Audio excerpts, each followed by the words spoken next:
What's going on, everyone? It's Alon Dart. In today's video, we're going to be talking about aperture, which is part 2 of the exposure triangle.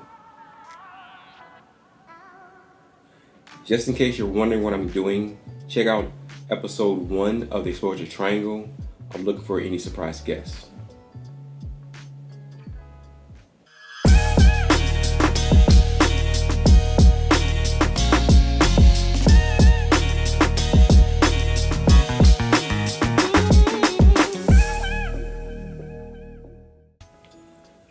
I think we are safe from any surprises. I think we're good. So let's dive into this video. So aperture is the ring that's inside of your lens, and it determines how much light is let in for exposure. This can be somewhat confusing because the numbers are backwards, but the higher the number, like a 22 or a 16, means the smaller the hole is, less light is able to come in. So the lower the number, a 2.8, a 1.4, or a 4, the bigger the opening, means more light can come in. Adversely, it affects how much light is being allowed to come in and out based on the other settings within the exposure triangle, such as your ISO, your shutter speed, and your frame rate. However, frame rate is really not part of the triangle per se. In this example, we're going to walk through the different f-stops in our current lighting environment. So previously in the ISO video, we used the same globe as a prompt. And now that we have everything set up, we are using the Sony a7S III, and we're going to kind of walk through the various stops within the aperture. Also want to mention that we do have our white balance set according to our lights, and that's going to be a different video.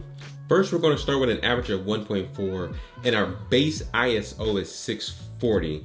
And as we look at the globe, we can see that it's very bright, and it tends to be a little bit on the brighter side, meaning that it's a little overexposed.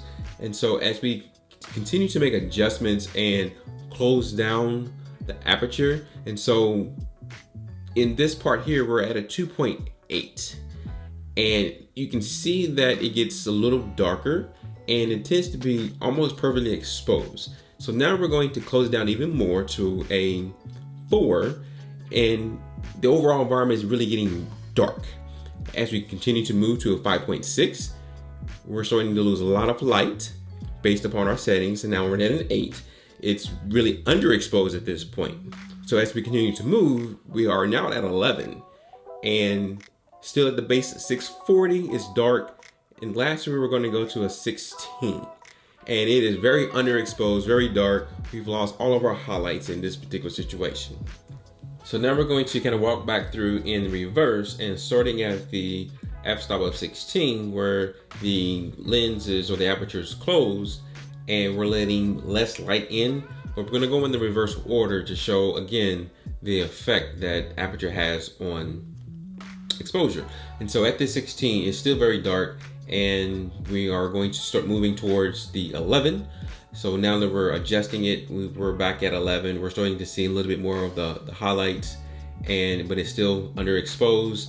As we continue to open up the aperture, the lens, and we're now at an 8.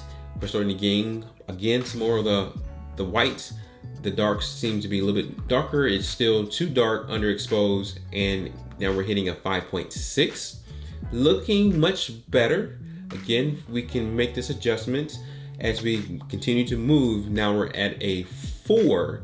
And so as the opening begins to let in more light, things are starting to get properly exposed. Now we hit a 2.8 right here. And so we see that we have some shadows, we have our highlights, and as we continue to move back to that 1.4, making the lens wide open, again, we're overexposed, way too bright. One important thing about f-stop is that it affects your focus. Well, this is so true, so let me explain. There's a little term called depth of field. What this means is the larger the hole, the more shallow depth of field you will have. If you have a smaller hole or a closed f-stop, the more depth of field you will have, which equates to more things in focus. Earlier I stated it all depends on the project that you're shooting. In terms, it means what type of look that you're trying to achieve. Therefore, if you want this cinematic look, where you have lots of things out of focus and very little things in focus, this is achieved with a lower aperture setting or a wide opening of the lens. Keep in mind, a fast lens is usually around 1.4, 2.8, but they are a lot more expensive. Thank you so much for watching. I really hope that you enjoyed this video. If you did, please do give a thumbs up because that would be greatly appreciated. And if you're new to this channel, please do consider hitting the subscribe button along with the alert icon to be notified when new content is available. And like always, be safe, stay creative, and I will see you in the next video. Peace.